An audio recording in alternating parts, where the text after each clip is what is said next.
Good morning, students. Our today's chapter is the land in our country. Means हमारे देश की ज़मीन कैसी है। बच्चों, आप सभी जानते हैं कि कहीं पर भी ज़मीन की बनावट एक जैसा नहीं होती है। हम अपने आसपास कहीं मैदान देखते हैं, कहीं उबड़ खाबड़ ज़मीन, कहीं पठार देखते हैं, कहीं पर्वत देखते हैं, कहीं नदियाँ होती हैं और कहीं मैदान होते हैं।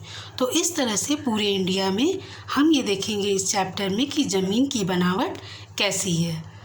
तो ये देखिए बच्चों, पूरे इंडिया को 6 पार्ट में बांटा गया है बनावट की दृष्टि से, जिसमें सबसे पहले है आपका नॉर्दर्न माउंटेन। नॉर्दर्न माउंटेन में ये देखिए आपको दिखाई दे रहा है कि यहाँ पर ऊंचे ऊंचे पहाड़ हैं और ये पहाड़ हमेशा बर्फ़ से ढके रहते हैं। जो सबसे अधिक ऊंचाई पर होते हैं वो हमेशा स्नो कवर्ड रहते हैं, मतलब बर्फ़ से ढके रहते हैं। और जैसे जैसे हम नीचे की ओर आते हैं वैसे वैसे ये जो पहाड़ हैं इनकी ऊंचाई कम होती जाती है और सबसे नीचे यहाँ पर आने पर हमको छोटी छोटी हिल्स दिखाई देती हैं, मतलब छोटी छोटी पहाड़ियाँ होती हैं। और ये जो पहाड़ हैं यहाँ पे बड़े बड़े ग्लेशियर्स होते हैं। ग्लेशियर्स क्या होते हैं? बर्फ़ के बड़े बड़े, बहुत बड़े बड़े खंड, मतलब कि टुकड़े, पीस ऑफ आइस, तो उसको कहते हैं ग्लेशियर। इन्हीं ग्लेशियर से जब ये ग्लेशियर मेल्ट होते हैं तब क्या निकलती हैं? ग्लेशियर से नदियाँ निकलती हैं और ये नदियाँ बह के कहाँ आती हैं? नॉर्दर्न एरिया में, मतलब नॉर्दर्न प्लेन्स में, मतलब मैदानी भागों में बह कर आती हैं। इन नदियों में पूरे साल पानी रहता है क्योंकि बर्फ़ हमेशा, ग्लेशियर्स हमेशा पिघलते रहते हैं, तो इनमें पानी बराबर आता रहता है। और इन भागों में जो पेड़ पौधे होते हैं वो, इनकी पत्तियां बहुत ही नुकीली और मोटी होती हैं और पेड़ जो है वो कोन शेप्स में होते हैं ताकि जो बर्फ़ गिरे तो वो उन पर से पत्तियों से आसानी से सरक कर नीचे गिर जाए, उन पर जमा ना रहे। यहाँ पर बहुत जानवर मिलते हैं जो कि किसी और भाग में नहीं मिलते हैं। तो बच्चों, ये आपका हो गया नॉर्दर्न हिमालय। इसके बाद है आपका नॉर्दर्न प्लेन। ये जो ग्रीन कलर की बेल्ट दिखाई दे रही है आपको, ये नॉर्दर्न प्लेन वाला एरिया है। नॉर्दर्न प्लेन मतलब मैदानी भाग, जहाँ पे कि हम लोग रहते हैं। और इन मैदानी भागों में जो मिट्टी होती है, वो जो नदियाँ ग्लेशियर से बहकर जब निकलती हैं तो रास्ते में उनको जितनी भी चीज़ें मिलती हैं, पेड़ पौधे, जानवरों के मरे हुए शरीर, कंकड़ पत्थर, सब अपने साथ बहाकर ले आती हैं और इन मैदानों में जमा कर देती हैं और नदियों का पानी धीरे धीरे करके आगे निकल जाता है और जो मिट्टी होती है वो यहीं पर जमा हो जाती है। तो इस तरह से जमा मिट्टी से ये मैदान पूरा बनता है, नॉर्दर्न प्लेन एरिया। और इसलिए ये मैदान बहुत ही फर्टाइल, मीन्स उपजाऊ होता है। यहाँ पर गेहूँ, गन्ना, कपास, इस तरह की चीज़ों की बहुत अच्छे से खेती की जाती है क्योंकि ये खेती के लिए सबसे अच्छा एरिया माना जाता है।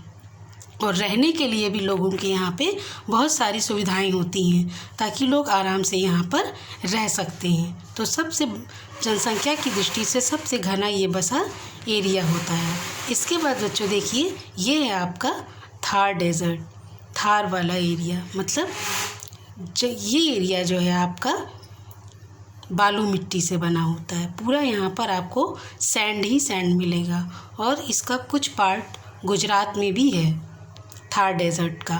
तो यहाँ पर बारिश बहुत कम होती है। मोटी चीज़ें जैसे अनाज, जैसे ज्वार, बाजरा, मक्का, ये सब यहाँ पर उगाया जाता है। यहाँ बारिश कम होने के कारण पानी की बहुत अधिक समस्या होती है यहाँ पर।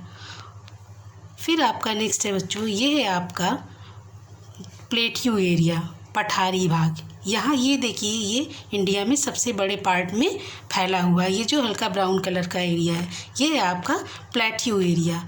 ये बहुत ही हार्ड और रॉकी होता है। यहाँ पर ना तो अच्छे से खेती की जाती है और ना ही यहाँ पर सड़कें वगैरह बनाना आसान होता है क्योंकि ये बहुत ही हार्ड, मतलब पथरीला होता है। इसको तोड़ना बहुत ही मुश्किल होता है। यहाँ पर जो देखिए नदियाँ निकलती हैं, ये पूरे साल पानी इनमें नहीं रहता। बारिश के समय में इनमें पानी आता है और बाकी समय में यहाँ का पानी सूख जाता है। और इस भाग में बहुत अधिक मात्रा में मिनरल्स पाए जाते हैं, खनिज जैसे मिका है, आयरन है, बॉक्साइट है। इसके साथ और भी बहुत सारी खनिज हैं जो यहाँ पे पाए जाते हैं। यहाँ बड़ी बड़ी माइंस है, मतलब खाने हैं, उनको खोद कर मिनरल्स ज़मीन के नीचे से निकाला जाता है।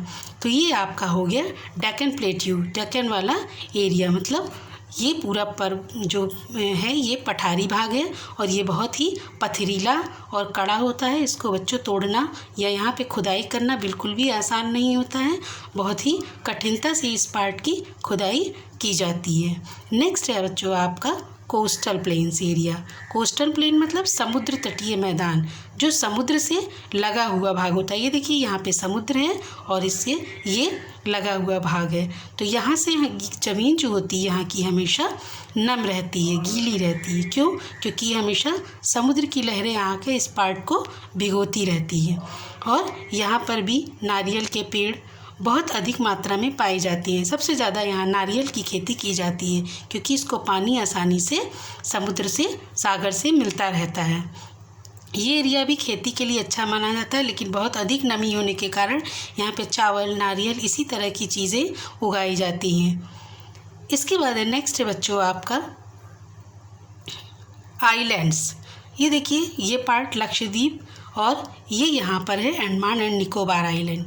ये चारों ओर से पानी से घिरे होते हैं एरिया, और यहाँ पर सुंदर सुंदर बीचेस होते हैं जिसको लोग घूमने के लिए जाते हैं।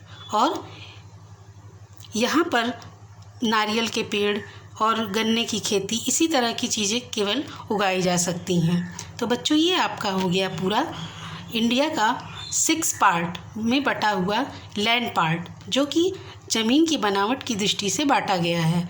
तो इस तरह से आपने देखा कि इंडिया का जो पूरा ज़मीनी हिस्सा है वो 6 भागों में बटा हुआ। कहीं हमें ऊंचे ऊंचे पहाड़ मिलते हैं, कहीं मैदानी भाग हैं, कहीं पठारी एरिया है, और कहीं डेजर्ट एरिया है, और कहीं पर कोस्टल प्लेन्स हैं और आइलैंड्स हैं। तो इस तरह से बच्चों इंडिया के 3 ओर ये देखिए समुद्र हैं, पानी वाला एरिया है, और एक और लैंड पार्ट है। So that's all for now.